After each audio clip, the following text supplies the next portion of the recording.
Allez, la compagnie. Bon, ça y est, c'est parti pour un deuxième rush d'achat manga concernant le mois de mai. Alors, j'ai bien fait de le séparer en deux et de faire une première session parce que je pensais pas qu'il y en avait autant, mais finalement, il y en a. Bon, il y en a une tripotée. C'est d'autant que j'ai mis un peu à jour des collections un peu anciennes pour moi.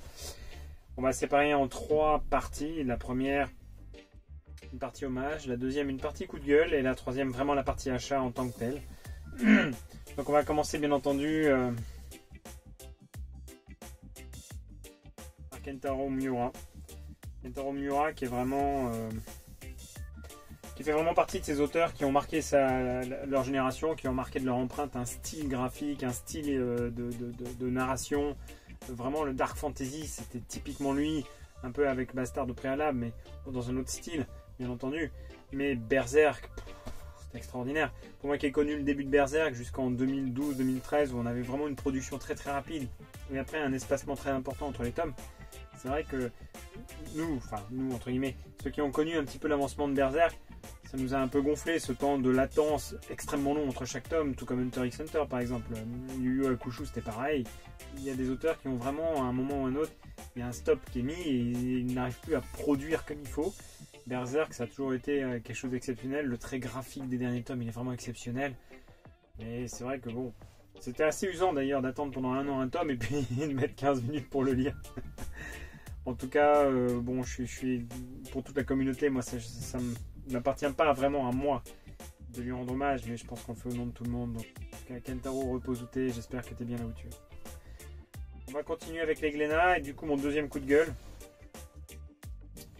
Hop là. Donc One Piece, le 98, sous blister, et puis le One Piece classique.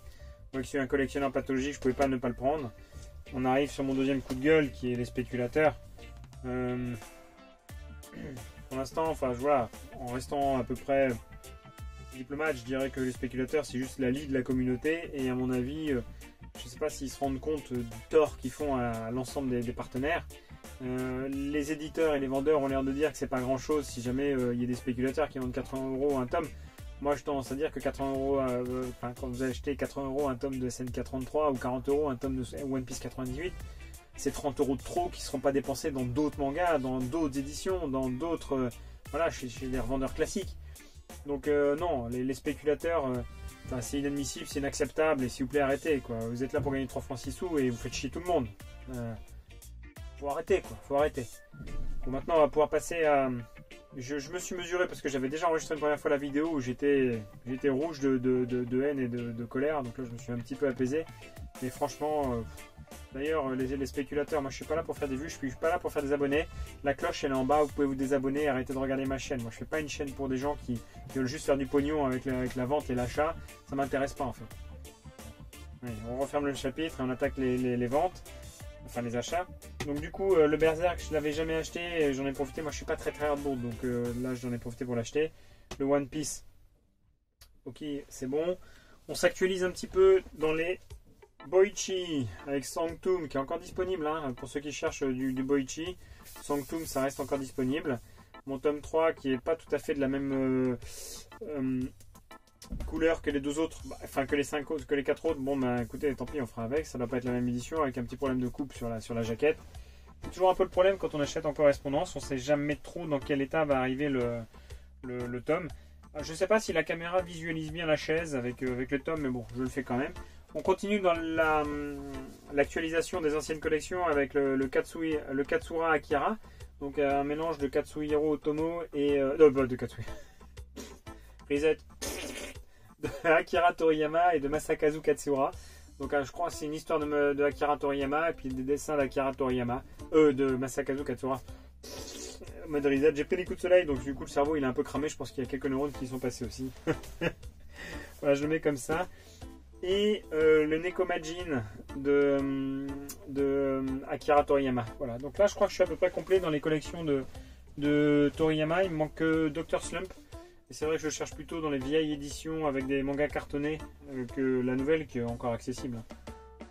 Ça c'était pour Glénat. On continue dans les autres gros formats parce qu'on va être un petit peu ennuyé dans les grands formats.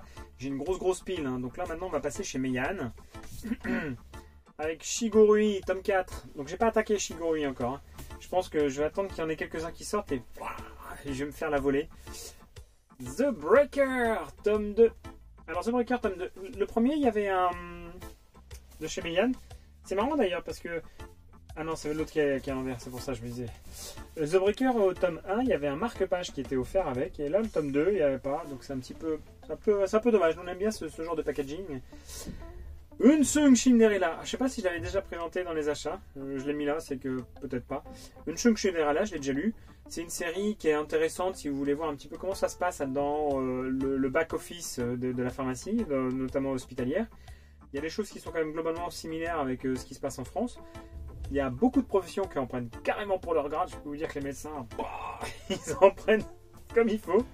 Remarquez, ça leur fait pas de mal parfois. On continue avec Gannibal, tome 5. Gannibal, je suis un petit peu en retard, j'ai pas lu le tome 4. Hein. Et pourtant, ceux qui ne connaissent pas, lisez Gannibal, hein, c'est extraordinaire. C'est un thriller avec une ambiance de fou, c'est des dessins qui sont pas forcément très très beaux, mais qui collent parfaitement à l'environnement.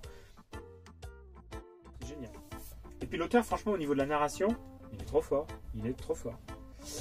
Anna l'inaccessible, tome 3. Moi j'aime bien cette petite série, franchement, ça... Ouais, ça me fait bien délirer. C'est une petite série, voilà, c'est une petite série popcorn, comme disent certains. Hop là, on continue dans les réactualisations avec... Tac. J'ai un peu craqué, hein. Je suis un peu en retard sur les vagabonds. Ça va en stresser quelques-uns, je crois. Voilà, là j'avais fait 2 tas. Je suis un peu en retard sur les vagabonds et là je me réactualise. Alors je suis un peu agacé parce que j'avais les anciens Tonkam avant, les 5 premiers tomes c'est les anciens Tonkam avec le logo noir. Et surtout il n'y avait pas écrit Delcourt Tonkam. Et là maintenant il y a du Delcourt Tonkam. Donc c'est ma faute, hein, j'avais quand même actualisé en temps et en heure. Donc Vagabond c'est une série assez extraordinaire de samouraï. Le problème, il y a quand même un gros problème dans Vagabond, c'est le prix des tomes qui est à pas loin de 10 €. Il y en a 37. On continue chez Kiun. Donc j'ai fait une petite vidéo de mon passage à la boutique éphémère, à l'entre éphémère de chez Kiun. Donc avec Vigilante 11, un petit peu vendu en avant-première, on en profite. On continue avec Jujutsu Kaisen, tome 9, qui est aussi en vente actuellement dans l'entre éphémère avec un petit peu d'avance. Donc pour ceux qui sont vraiment... L'entre éphémère, c'est une petite boutique éphémère avec des dédicaces d'auteurs qui est située à République rue Mellet. Ça vaut vraiment le coup si vous avez des petites choses à faire là-bas. Sinon, si vous n'êtes pas intéressé par les dédicaces ou par les achats ou par rencontrer simplement les éditeurs, n'y allez pas, ça sert à rien. Une collection que je ne connaissais pas du tout, Tsugumi Project, je suis passé complètement à côté. C'est vrai que les mangas français, les manfras, j'en fais pas trop habituellement, j'aime pas trop ça. J'avais que... le seul que j'avais c'était Outlaw Players. Et franchement, j'ai regardé les dessins de celui-là. Ça m'a vendu du rêve. Voilà, franchement, ça m'a vendu du rêve. Je trouvais que les dessins étaient vraiment très très bien faits. J'avais l'impression dans le synopsis que c'était un mélange entre Akira Toriyama avec Akira tout court. Akira Toriyama. Je suis désolé là, je vais être fatigué. Katsuhiro Otomo avec Akira. Et un mélange de New York 1997 pour ceux qui ont cette référence cinématographique. Et ça avait l'air vraiment pas mal. Alors maintenant on va passer chez Kazé avec un achat un peu compulsif entre guillemets, mais c'est le seul manga de chez Kazé de cette deuxième partie de mois. C'est Fire Punch tome 1 avec la jaquette dessinée par Tarquin. Il y a plusieurs jaquettes qui sont dessinées par quelques auteurs, notamment celle-là de Fire Punch dessinée par Tarquin. Après vous avez Black Clover par Patrick Sobral, Isler pour Platinum Ends et Benjamin Lacombe pour TPN. Bon. Si ça vous intéresse pas, passez votre chemin. Moi qui suis un collectionneur un peu pathologique, Fire Punch je l'ai déjà, hein, mais voilà, ça me semblait... c'est une collection que j'aime beaucoup, donc voilà, j'aime beaucoup l'auteur, j'aime beaucoup Fire Punch, c'est le gars qui a fait Chainsaw Man. Hein. Chez Vega Dupuis maintenant, hop là, le bateau de Thésée. Donc on continue l'actualisation, il me manquait le tome 5 et puis là le tome 7. Donc, ou l'inverse, je sais plus. Voilà. Toujours chez Vega Dupuis. Hop là. Peleliu. Alors, je vous le dis pour ceux qui regardent la vidéo, faites attention dans les éditions de Vega Dupuis parce qu'il y a les éditions anciennes comme ça, un peu mat, cartonnées, avec juste écrit Vega. Ouais, juste écrit Vega. Et puis les éditions Vega Dupuis, après leur achat de la licence, ou par Vega ou par Dupuis, je ne sais pas lequel, ou l'association des deux, je ne connais pas exactement le lien qu'ils ont ensemble. Mais il y a une modification dans les jaquettes, dans la présentation. Il y en a une qui est lumineuse alors que l'autre elle est mate. Le logo il a un peu changé. Et puis l'arrière aussi, bon là c'est Vega Seinen, là c'est Vega Dupuis. Bon, ça a un peu changé, la taille des mangas aussi a un peu changé. Donc quand vous allez prendre vos collections, si vous les prenez, je ne vous oblige à rien, bah faites attention à ce petit détail, sauf si ça vous gêne absolument pas. Moi je sais pas quoi vous conseiller, hein. De toute façon il n'y a que du Vega Dupuis maintenant, avant il n'y avait que du Vega, donc bon.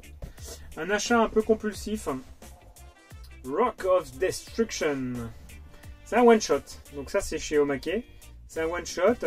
Les images, bon, le dessin, le style graphique, c'est pas trop mon...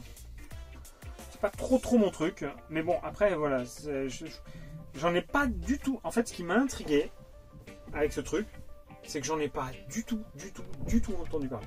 Pas du tout. Alors, quand j'entends pas parler d'un truc, ça attise un peu ma curiosité. On va passer chez les nouveaux venus. Mangetsu, avec Aohachi, ouais, en 2 tomes, le tome 1 et le tome 2, donc un manga de football. Sullivan nous en a fait une publicité monstrueuse, donc j'espère que ça vaut le coup, sinon je vais même entendre parler. Bon, en tout cas, l'édition, je veux dire, la reliure, le livre en lui-même, franchement, c'est pas mal du tout. Ça a l'air d'être bien solide. Les jaquettes, elles sont propres, elles sont nettes. Le dessin, j'adore ce relief avec cette espèce de distance. Le ballon qui est flou, comme si le focus n'arrivait pas à se faire dessus. Ouais, moi, je trouve ça pas mal fait. Vraiment, c'est pas mal fait. À voir ce que ça donne. Hop là, on va les mettre dans le sens. Je sais que ça en stresse certains, moi le premier. On continue maintenant chez Kana. Hop là. Bucket List of the Dead. Alors, je sais pas si c'est un manga jaquette ou pas. En tout cas, franchement, quand j'ai vu la jaquette, j'ai dit, toi mon gars. Les dessins à l'intérieur, ils sont très propres. Ils sont relativement bien faits. Il y a un petit air de My Hero Academia là-dedans, vous voyez. Ils sont relativement bien faits. Il y a du zombie, il y a bon, il y a un peu de tout, hein, voilà. Non, franchement, je pense que ça peut être une bonne surprise. Je sais pas. Je vous dirai après mon bilan lecture. Je voulais vous dire, en fait, là, j'aurai pas du tout le temps de faire des vidéos. J'ai des examens le 9 juin. Et avant le 9 juin,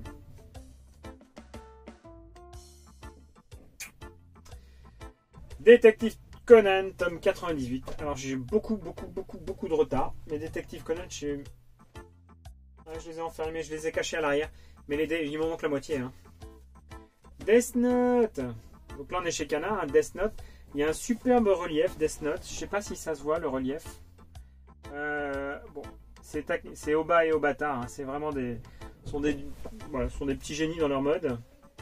Et là, très franchement, c'est vraiment plutôt pas mal. On continue avec le dernier tome qui me manquait. Je vous l'avais dit dans... Ah bah non, vous l'avez pas vu encore, c'est dans dans ma vidéo pâle. Ma vidéo pâle, elle va venir, je sais pas quand, mais j'arrive pas à la clôturer. Elle est énorme. Je vous le dis, hein, vous la verrez quand elle viendra. Elle est énorme. J'arrive pas à la finir. Deadman Wonderworld, tome 13. Donc le dernier tome de la série, donc du coup elle est complète. On continue avec Shy, tome 4. Donc Shy, j'ai lu le premier tome. C'est sympathique. Ça m'a pas transcendé autant que ce que je pensais. C'est bien sans plus. Voilà, c'est bien sans plus. Le premier tome, il est dans le coffret, donc vous savez, avec la jaquette réversible du premier volume. Il y a un truc qui est bien, et ça je vous le dis, hein, vous ne faites pas avoir. À chaque volume, il y a un aimant associé. Donc là, je ne sais pas quel aimant c'est peut-être la Russie. Donc il y a 4 aimants, tome 4, 4 aimants pour l'instant. Ça c'est pas mal. Maintenant, on passe chez Delcourt Tonkam. Donc Delcourt Tonkam, avec le nouveau venu. Je dois dire que la jaquette, elle est magnifique. Survivor Club. Donc la couverture, il y a un teint un peu mat à la voiture de Batman, quoi. C'est assez agréable, mais en même temps c'est assez intriguant au toucher. C'est un peu râpeux. Il n'y a pas d'effet particulier autre. Il faudrait que je regarde si c'est pas phosphorescent. Ça pourrait être phosphorescent, tiens. Ouais, je vais regarder ça. Je vous dirai ça. Mais ça pourrait être phosphorescent, ça pourrait être pas mal. Comme je suis un collectionneur pathologique, hop là, Elfen Lied et No Control du même auteur. Donc Elfenlied, ça c'est une série que j'attendais avec beaucoup d'impatience. Ça fait partie des séries, vous savez, que vous voyez passer. Et vous dites, celle-là, quand elle va venir, il faut absolument que je la fasse. Donc je l'ai pris direct quand elle est venue. Tout comme nos contrôles dans ce format. Finalement, j'aime bien ce format. C'est bizarre parce que les Battle Royale, par exemple, j'avais pas du tout envie de les prendre dans ce format-là. Donc je les ai pris dans un format simple. Mais là, depuis quelques temps, on n'a que des petits formats comme ça pour plein de petites collections. Que ce soit les Shigori, je parle de format, je parle de grosseur. Hein. Les Shigori, etc. Les Eden, les Banana Fish. Tout ça, c'est des formats qui sont un peu larges. Et je sais pas, ça me plaît bien. Sachant que nos contrôles, je les ai déjà en volume simple. Ouais, je sais. Pas la peine de le dire. Ça m'intrigue, hein. Vous savez quoi? Je vais m'enfermer dans un placard et je vais aller voir ce qui se passe. Je vous dirai à la fin de la vidéo. Je ferai un petit PS, un petit post-scriptum. Chez Noévé Graphics. Donc ça, c'est très très mal, Noévé. Hein. Franchement, de nous coller des trucs à l'intérieur qui nous poussent à acheter. Ça, je vous retiens, vous deux. Je vous retiens, vous. Chez Ototo, Meriko-chan, Slice of Horror, donc le tome 3. C'est vrai que le 2 premiers tomes était pas mal. J'en attendais un peu plus parce que j'avais vu des reviews, n'est-ce pas, authentiques, qui disaient que c'était vraiment excellent. Et c'était bien, mais ça m'a pas transcendé encore. C'était drôle hein, quand même, mais bon. Donc j'attends beaucoup de celui-là. Je dois dire que le jeu est quand même bien fait au niveau du dessin, au niveau de... L'auteur manipule bien cette ambiance avec l'héroïne principale qui doit absolument faire semblant de ne pas voir des fantômes alors qu'elle les voit. Parfois quand elle soulève ses draps, il y a des fantômes qui sont dedans et elle doit surtout être... Bon, elle est vraiment bien faite. Chez Panini, maintenant, on continue l'actualisation avec High School B&B. Je les ai pris parce que le tome 8 semblait en rupture, donc je me suis dépêché parce qu'il me manquait les 4 derniers. J'avais pas envie d'être devant une série où je devrais encore chercher auprès de spéculateurs des tomes à 100 ou 150 euros. Ça, c'est pas possible en fait. Nobinomi, Iruma tome 7. Alors, Iruma, si vous n'avez jamais lu, franchement, jetez un coup d'œil. Moi, j'adore. C'est un gag manga, c'est trop marrant. C'est un gag manga qui est très très simple dans le dessin, qui est très très simplé, mais c'est trop marrant, c'est trop bien fait. Franchement, c'est trop marrant. Chez Doki Doki maintenant, la balade de Ran. Alors vous allez dire, tiens, la balade de Ran et tout, ça a l'air trop pourri. Alors il faut savoir que quand vous achetez le coffret, hop là, on vous offre ce petit truc en plus. Moi je trouve ça magnifique, cette petite illustration. C'est vraiment super. Je la trouve vraiment trop belle. La balade de Ran, en fait, je viens de lire Green's World et je comptais pas du tout l'acheter parce que j'ai lu le premier chapitre, ça m'avait pas transcendé de fou. Et en fait, quand j'ai vu que Green's World, que je venais de lire, c'était le même auteur, je me suis dit, allez hop, il n'y a que ça en France de lui, donc je crois dans mes souvenirs. Donc, balade de Ran plus Green's World. Chez Akata maintenant, alors Akata, il n'y a pas grand chose ce mois-ci. Hop là, le siège des exilés. Ça fait partie de ces collections qui vous savez, qui vous. Quand vous la voyez, vous dites tiens, c'est bizarre, ça m'évoque des choses, mais en même temps, vous ne savez pas ce que ça vous évoque. Et au même titre que The Rock of Destruction, c'est des collections que j'ai envie de découvrir. Je veux dire, je veux pas avoir d'a priori. J'ai besoin de lire pour m'imprégner. C'est bien, c'est pas bien, c'est pourri, je vous le dirai. Je vous préviendrai. Hop là, Olympia Kiklo. Franchement, je pense que c'est un achat un peu compulsif parce que les dessins ne m'attirent pas du tout. Ce sont des dessins un peu simplés. Ce sont des dessins qui sont vraiment un peu particuliers. L'histoire, je ne suis pas sûr que ça casse 3 pattes à un canard. Bon, c'était chez Casterman. Maintenant, on passe chez Pika, c'est la dernière. Et après, c'est promis, je vous laisse tranquille. Uchikomi, tome 7. Alors, je vous ai jamais présenté le reste. J'ai tout sauf le tome 6. Donc, et j'ai pas attaqué encore. Hein. Quand j'aurai les 7, ben à ce moment-là, j'attaquerai. Les dessins sont vraiment très très propres. On a l'impression que c'est un mélange entre Hippo et le manga de rugby là, dont j'ai mangé Full Drum. Voilà, les dessins sont vraiment très très propres. On va voir ce que ça donne là, comme ça je peux pas vous dire.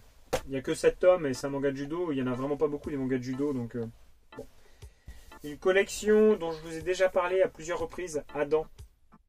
Alors Adam, comme je vous l'ai dit, je vous le redis, les jaquettes elles sont magnifiques. Elles sont vraiment magnifiques.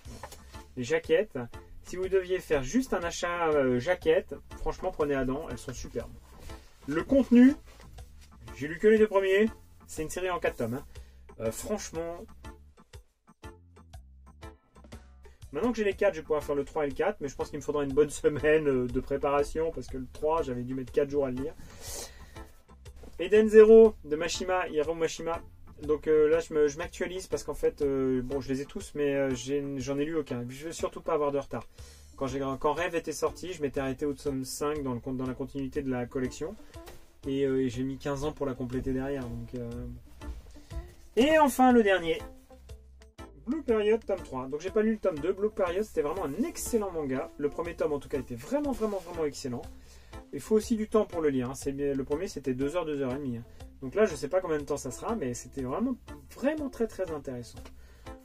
Bon, bah écoutez, voilà, on a fait un peu le tour. Il y a quand même 3 bonnes piles. Je sais pas combien il y en a.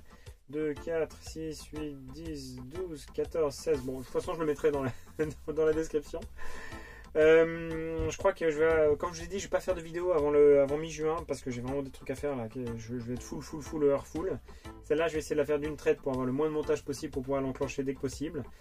Je vous ping sur YouTube dès que je peux ma vidéo de Pulp, mais il faut que je la refasse complètement. C'est l'enfer. C'est l'enfer. J'espère que je vais pouvoir l'intégrer, l'incrémenter rapidement. Mais ça sera à mon avis pour la 3e semaine de juin, pas avant. Bon, voilà ce que je pouvais vous dire. En tout cas, prenez soin de vous, lisez des mangas, achetez des mangas, faites-vous plaisir.